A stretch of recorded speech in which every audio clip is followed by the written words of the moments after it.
जी वंशी बजाते भय यमुना पुलिन पर वृंदावन कुंजों में श्री जी को याद कर रहे हैं, वंशी नाद कर रहे हैं। परंतु ठाकुर जी की वह वंशी को सुनकर के पल्ली पार सब गोपियां। अब देखो यहां पर वेणु गीत का यही स्वरूप है।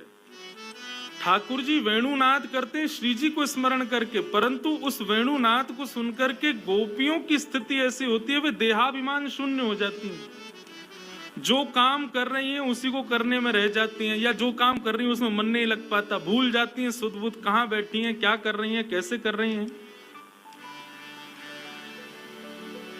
ठाकुर जी को भाव तो बड़ो प्यारो है, लेकिन वहां गोपियों की स्थिति तो बड़ी विचलित करने वाली हो गई। सब गोपियां इकट्ठी हुई आपस में और मन बनाने लगी, बोले भैया या लाला की वंशी को कहा करें। बोले क्यों? बोले सुनवे में सुख तो बहुत दे, लेकिन जब या की वंशी बजे वास समय हमारे कोई काम ही ना है पा में। गोपियां, भागवत का एक श्लोक भी है, वहां ठाकुर जी से निवेदन करती हैं, लाला एक काम करो। बोले कहा, तुम वंशी तब मत बजाया करो जब हमारे घर में भोजन बने करे। ठाकुर जी बोले क्यों? बोले आपकी वंशी को नाद सुन के हम चैतन्य तो पिघली जामे, लेकिन हमारे जड़ जो लकड़ी जल रही है वहां में भी पानी प्रकट है जाए, वो जल ही नहीं पावे, भोजन बने ही नहीं पावे। ठाकुर जी बोले अब या को कहा निधान करें, हमें कैसे पता चले तुम्हारे घर में कब भोजन बनना है। अब पता चली दोपहर में तेरी सास से भूख लगी आई, तू बनाने लगी और वही समय हम वंशी। अब या को मतलब तो ये पूरे दिन की प्रतिबंधी कर दो हम पे कि हम वंशी नहीं बजाएं।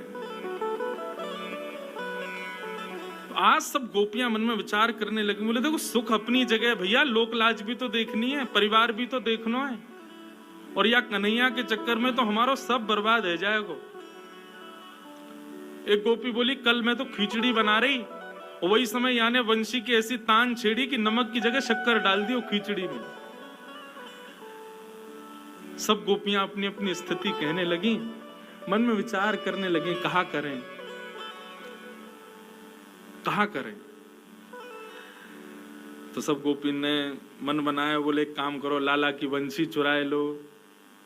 लाला की वंशी चुरा लेंगे तो बजा ही नहीं पावेगो, बजा नहीं पावेगो तो फिर हमारे काम धंधे हुए जाए करेंगे। और तो सुनो वहां में एक फायदा और रहेगा, जब सुनवे को मन करे ना तब दे दे करेंगे ले लाला, और फिर आगे बाद जब हमें काम करने होंगे फिर कोई गोपी भेज के फिर चुरा लेंगे।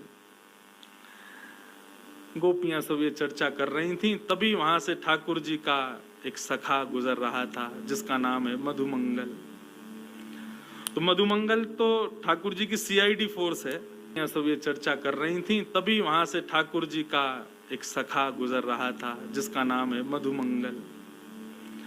तो मधुमंगल तो ठाकुर जी की सीआईडी फोर्स है, वहां को काम ही यही है कि कहां क्या योजना बन रही है वो योजनाएं सुनना और जाके ठाकुर जी को बताना।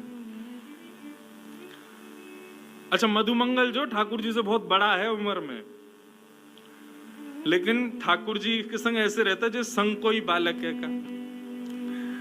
तो मधुमंगल एक वृक्ष के पीछे खड़े होकर सुनना था, सब गोपियां कह रही हैं कि लाला की वंशी चुराओ। मधुमंगल बोलो सुन लई मैंने, सबरी बात सुन लई। गोपी बोली अरे ये कहा भयो, याने कहां ते सुन लई? अरे कांडे कहां ते आगो तू? बोले अरे हम तो अंतर्यामी के संग रहे हैं, तो हम अंतर्यामी है, जब चाहे जहां चाहे वहां पहुंच जामे, और जा से हमारे लाला को खतरा वास है तो हमको बहुत ज्यादा ध्यान रखना पड़े। तुम सब गोपी कब कहा कैसे कहा कर दो, या हमारे मुंह को बड़ो ध्यान रखना पड़े।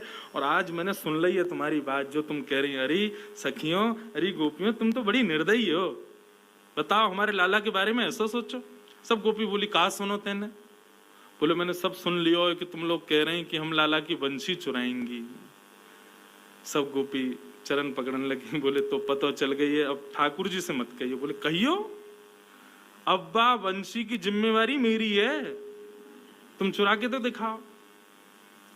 चुरानो तो दूर, तुम छू नहीं पाओगी वह वंशी को। हमारे लाला इतना प्रेम करे, तुम्हें पता है यशोदा मैया के संग ना सोवे, लेकिन वह वंशी को लिपट के सोवे, वह वंशी के बिना एक क्षण ना रहे। और तुम सब हमारे लाला के वह प्राण स्वरूप वंशी को चुरावे को योजना बना रही हो।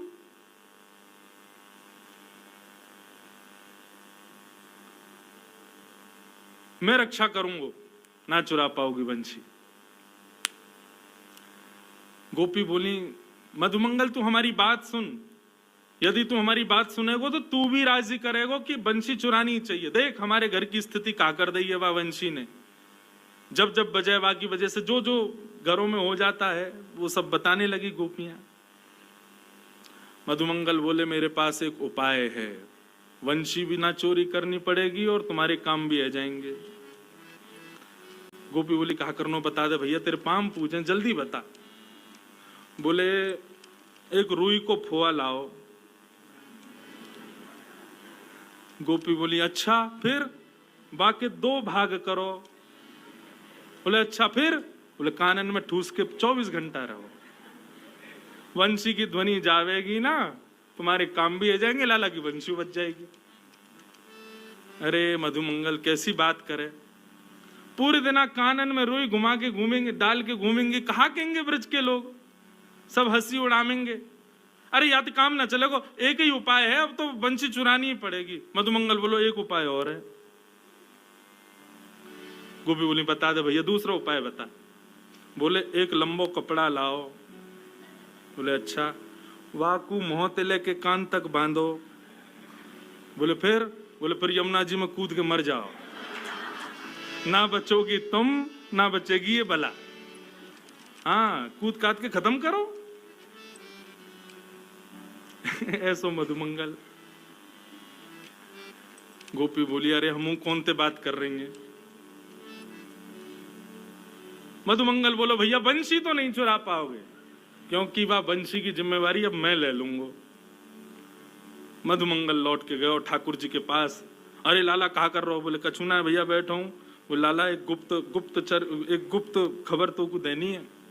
ठाकुर जी बोले, कहा भयो? बोले कि ये बरसाने की गोपी ने सबन ने योजना बनाई है तेरी बंशी चुरावे की।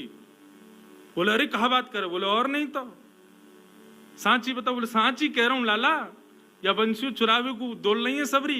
यूं कहे लाला बंशी बजावे, हमारे घर में यूं है जाए त्यों है जाए, हमारे घर में तो कछु ना होए, इन गोपीन के घर ही क्यों बिगड़े तेरी बंशी थे। ठाकुर जी बोले, अब क्या करें? बोले, अब कहा करें लाला, एक ही बात है, बंशी मुंह दे दे। मैं, तू तो नेक्सो सो बालक है, तू कहां लड़ेगा इन गोपीन ते? मैंने थोड़ा बड़ा हूं, मुस्टंड हूं, एक लड़ लूंगा इन तेला, बंशी मुंह दे, या की रक्षा मैं करूंगा। ठाकुर जी बोले, देख ले, प्राणन ते प्यारी है, दे तो रहूं तो। बोले, तू चिंता मत करे, ला दे मुख। ठाकुर जी ने अपनी बंशी मधुमंगल को दे दी। अब मधुमंगल ने फेंट बांधी, फेंट में बंशी लगाई और गयो पेड़ के नीचे जाकर के बैठ गयो तपस्वी बन के। बोले, कहा करेगा? बोले, भजन करूंगो। लाला ने बता दे काय नाम को भजन करूं? बोले, राम नाम को भजन कर भैया। बोले, कहा बोलना? बोले, हरे राम बोलियो। मधुमंगल पहुंच गयो, हरे राम, पीले राम, नीले राम भजन करन लगो ठाकुर जी को। ठाकुर जी को भजन कर रहा है। इतने में ही सब गोपियां वहां से निकल रही थीं। गोपी ने देखी महाराज तपस्वी बैठो है, और सबने देख ली फेंट में बंशी बंधी है ठाकुर जी की। सब गोपी ने घेर लियो मधुमंगल। अरे आज तो भजन कर रहे हो? बोले, बिल्कुल परेशान मत करियो मुझको, नाम जप कर रहा हूं मैं, भजन कर रहा हूं। बोले, अरे भजन में कब ते बैठे? सवेरे ते बैठे होंगे, थक गए होंगे, न हम आपको कछु खवाए दें पिवाए दें, न आपको भूख लगी होगी। सब गोपी ने अपने अपने माखन के मटका खोल खोल के सामने धर दिए। माखन तो मतलब ठाकुर जी, और ठाकुर जी सखावा के आगे तो फिर कछु नहीं, मुंह में पानी आ गो। सब गोपी बोली, आओ हम अपने हाथन से आपको पवाए दें। मधुमंगल तो आनंद दे, भूल गो बंशी की रक्षा करनी है, मुंह खोल के बैठ गो, लाओ पवाओ। सब गोपी अपने घर घर के मक्खन ले में वाके मुंह में दें। अब जैसे ही मक्खन मुंह में जाए, नेत्र बंद करके मधुमंगल खूब आनंद में माखन को ले रहा है। इतने में 2-3 गोपी पीछे गई, पीछे ते जाकर के फेंटते बंसी निकारी और पीट पाट के मधुमंगल को भाग गई, ले गई बंसी। अब मधुमंगल रोतो रोतो गयो ठाकुर जी के पास। बोले, लाला मेरी बंसी सुरक्षित है? बोले, लाला अब तो मैं कहा बताऊं, मैं ही सुरक्षित आ गो, यही बहुत बड़ी बात है। अरे मुंह तो लगे ये सबरी गोपी भांग में लाला इन मक्खन में, ऐसो खवाया, मैं तो बिल्कुल मूर्छा में आ गो, सबरी बंसी लेके भाग गया। अब तो जैसी पता चली बंसी चोरी है गई, ठाकुर जी तो अब इतने परेशान। कहाँ गई होगी? बोले बरसाने की गोपी ले गई हैं, तो जरूर श्री जी को जाके दे दी होगी। अब तो लाला उन्हीं के पास जा, वही तेरी रक्षा करेंगी, वही तो पे कृपा करेंगी। हमारे ठाकुर जी बरसाने पहुंचे। अच्छा, ये सब योजना गोपियों ने श्री जी के नेतृत्व में ही की थी। पहले श्री जी को जाके बताई थी, बोले भैया जादनाते ही बंशी ठाकुर जी की भजन लगी है। बोले लगे तो बहुत अच्छा है, लेकिन हमारे घर बार तो सब बिगड़ रहे हैं बैठे। श्री जी आप आज्ञा दो तो हम बाको चोरी कर लाएं। पहले तो श्री जी ने मना किया, लेकिन फिर ललिता विशाखा ने प्रलोभन दियो, बोले बंशी चोरी हो जाएगी तो वह बंशी को लेवे श्याम सुंदर आमेंगे। तो श्री जी को लगे अच्छा श्याम सुंदर यहाँ आमेंगे? बोले हाँ। अब तो दोनों ही एक दूसरे को देखवे के चकोर हैं। श्री जी ने भी आज्ञा दी, कर लाओ चोरी। और महाराज सब गोपी चोरी करके वह बंशी को ले गए और ले जा करके रत्न जटित सिंहासन पर बैठी श्री जी उनको प्रदान कर दे। नेक देर में ही ठाकुर जी पधारे। मोह उतरो भयो है आंखन में मोटे मोटे बिंदु। श्री जी के चरणन में जाकर के निवेदन कर रहे हैं, हे श्यामाजू मेरी मुरलिया दे दो। अब इसी को इसका एक और विस्तार स्वरूप है इस लीला का, उसको राधा न्याय कहते हैं। श्री किशोरी जी से ठाकुर जी और गोपियां दोनों कटघरे में खड़े हो जाते हैं। किशोरी जी मुख्य बीच में बैठ करके न्याय करती हैं कि कौन सही है कौन गलत। ठाकुर जी ने जाके कही कि मेरी वंशी मुंह को दे दो। किशोरी जी बोली देखो श्याम सुंदर, हमें आपकी वंशी से कोई बैर नहीं है, लेकिन इन गोपीन की बात सुनो, ये भी गलत नहीं है। सब गोपियों ने बताया, बोले जब ये बंशी बजा में हमारे घर में ऐसा ऐसा रह जाए, कोई पानी भरती रह जाए, कोई भोजन बनाती रह जाए, कोई सोती रह जाए, कोई मुस्कुराती रह जाए, कोई रोती रह जाए, ऐसी स्थिति या बंशी तो होगी तो कैसे चलेंगे काम? अब आप या को कोई निधान बताओ। ठाकुर जी बोले निधान का बताऊं, मैं वंशी पे आपको ही नाम गाऊं, मैं कोई साधारण वंशी तो बजाऊं ना। तेरो ही गुण गाऊं मुरलिया, तेरो ही गुण गाऊं मुरलिया। ठाकुर जी अपना पक्ष पुष्ट कर रहे हैं। लीला में श्यामाजू तो मुख्य आसन पर बैठी हैं। ठाकुर जी एक तरफ अपना पक्ष रख रहे हैं और गोपियां दूसरी तरफ से आरोप लगा रही हैं। और ठाकुर जी बता रहे हैं कि भैया हम वंशी काय भाव से बजा में तेरो गुण गाऊं मुरलिया, तेरो ही गुण गाऊं मुरलिया, तेरो ही गुण गाऊं मुरलिया, तेरो ही गुण गाऊं मुरलिया।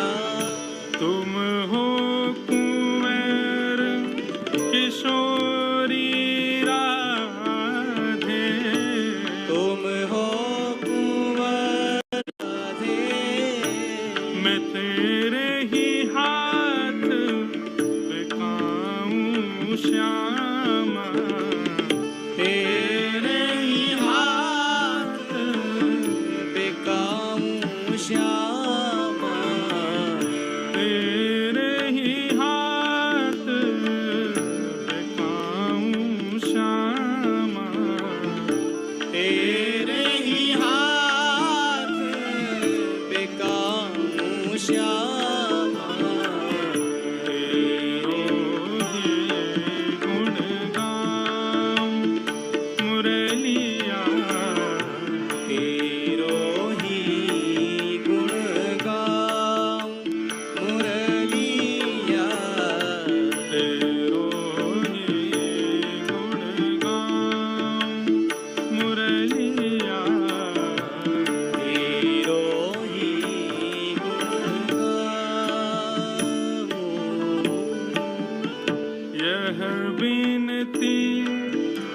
बलिहार सुनो तो, यह विनती बलिहार सुनो तो, यह विनती बलिहार सुनो तो, यह विनती बलिहार सुनो तो, मैं तेरो ही दास हूँ श्यामा, मैं तेरो ही दास कहा हूँ श्यामा, तेरो ही गुण गाऊं श्यामा, तेरो ही गुण गाऊं श्यामा, तेरो ही गुण गाऊं श्यामा, तेरो ही गुण गाऊं श्यामा, तेरो ही गुण गाऊं श्यामा, तेरो ही गुण गाऊं। ठाकुर जी बिल्कुल भाव में आ गए, रोवे ही बारे ने का देर में हाथ जोड़ के कह रहे हैं, हे श्यामा जी, मैंने वंशी कोई के घर बिगाड़वे को थोड़ी बजाई है। मुझे कहा पतो ये गोपी कब कहा कौन सी लीला कर रही है। मैं तो आपको जब स्मरण करूं, आपको याद करूं, तब वह वंशी को वादन करूं। वास्तव में इस लीला के पीछे एक भाव यह भी है कि भाई श्याम सुंदर के अधरामृत को पान सब गोपी करनो चाहे, लेकिन वो सुख केवल और केवल वह वंशी को ही मिले। तो इन सब गोपीन के 36 के आंकड़े भी हैं वह वंशी थे। ये वंशी भी एक सहचरी है, सखी है, या हमारे ये सब दूर करना चाह रही हैं ठाकुर जी से। लेकिन आज ठाकुर जी अपना पक्ष कह रहे हैं कि हे श्यामाजू, हमने वह वंशी के द्वारा कोई के घर बिगाड़वे की इच्छा ना रखी, और तो और मैं अपने सुख के लिए भी नहीं बजाता कि मोए कोई राग रागनीन को बजावे को बहुत सुख मिले, मुझको अच्छा लगे, ऐसा नहीं। मैं तो आपको जब स्मरण करूं तब बजाऊं श्यामाजू। मैं तो आपको दास हूं, मैं तो आपको सेवक हूं। नागपुर वाले ने बड़ी हंसी आ रही है, लाला सेवक कह रहे हैं अपने आप हैं हमारी श्री जी के आगे। बंशी लेनी है तो कछु तो करेंगे। वैसे तो हमारे ठाकुर जी सदा ही दास हैं, लेकिन प्रार्थना कर रहे हैं श्यामाजू मेरी बात सुनो, मैं कहाँ गलत हूं। ठाकुर जी के नेत्रन में जैसी मोटे मोटे आंसू आए, इतने में श्री जी ने इशारों किया गोपिन से, बोले रहन दो, हम मान जाओ इनकी बात। तब एक गोपी किशोरी जी से ऐसो के, अच्छा ठीक है अब दया करके इनकी वंशी इनको दे दो, दया करके। ये कोई इस न्याय में जीत गए हैं या इनका पक्ष मजबूत है इस बात से नहीं, दया करके इनकी वंशी दो। और श्री जी वैसे एक बात कहूं, वह वंशी को हमें रखना भी नहीं चाहिए। बोले क्यों, क्यों नहीं रखना चाहिए? युवती मन घन चोरनी दे हो अगते डार, याहे मिले पट चोर सो चोर चोर की यार। बोले ये जो वंशी है ना, हमें कहीं से पता चलिए ये भी श्याम सुंदर ने चोरी करके अपनाई है, तो यह भी चोर हैं और ये वंशी भी तो वैरणी चोरनी है। बोले क्यों, ये हमारे चित्त को चुरावे? ये भी चोर हैं और वो भी चोर हैं, ये चोर चोर एक दूसरे के यार हैं। यह में पट चोर सो चोर चोर की यार, यह चोरन सरदारनी यह चोरन सिरमोर। हे श्यामाजू, ये वंशी चोरन की सरदारनी है और ये जो सामने खड़ो का है इतनो सीधो सो बन के, ये चोरन को सरदार है। इन दोनों की जोड़ी बनी भई है श्यामाजू। प्रेमानंद सराहनी बनी रहे यह चोर। हे श्यामाजू, हमने सुनी है, जैसो रखो संग वैसो है जाए मन। अगर हमने या वंशी को ज्यादा समय अपने पास रखो तो हम बरसाने वाले आपकी सहचरियां, आप हम सब बड़े पवित्र हैं। या चोर की या चोरी भई पंछी को, ये चोरनी को यदि हमने अपने पास रखो तो कहीं आके अवगुण हमें नहीं आ जाए, या हमारे दया करके या वंशी को इनको ही दे दो। या कुछ ज्यादा समय संग नहीं रखना चाहिए, नहीं तो कहा पतो वाकई अवगुण हमारे भीतर आ गए तो। तब ठाकुर जी, तब उन गोपिन के भाव सुनकर के श्री जी ने न्याय में जीते नहीं है, दया करके वंशी को ठाकुर जी को प्रदान किया। अच्छा लो रखो अपने पास। जैसे ही ठाकुर जी के हाथ में वंशी आई, ठाकुर जी के तो तेवर ही बदल गए, आंखन के ढंग बदल गए, चेहरे को रंग बदल गए। बोले ऐरी गोपी का कह रही, ये चोरनी है, मैं चोर हूं, ले